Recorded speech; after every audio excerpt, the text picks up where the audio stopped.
Hello दोस्तो, आज आपण बनवत आहे गहूच्या आट्यांपासून बिस्किट। सर्वप्रथम तूप आणि जॅगरी पावडर एकात मिक्स करून घ्यावे। मग त्याच्यानंतर त्याच्यात गहू टाकून मिक्स करू, बेकिंग सोडा आणि थोडंसं लागलंच तर दूध हे एकदम सॉफ्ट डो होईपर्यंत घट्ट असं बांधून घ्यावे, म्हणजे मळून टाकायचं।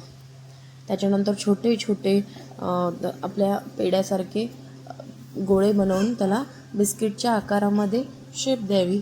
शेप दिल्यानंतर अशी बिस्किटच्या आकाराने शेप द्यायची।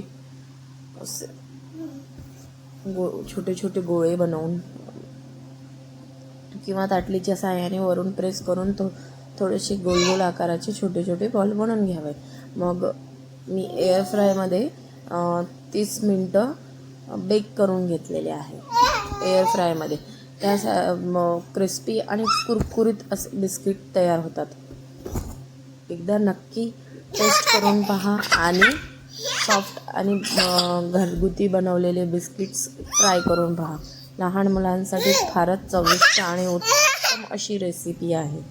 फॉलो आणि सबस्क्राईब करा आणि प्लीज शेअर करायला विसरू नका।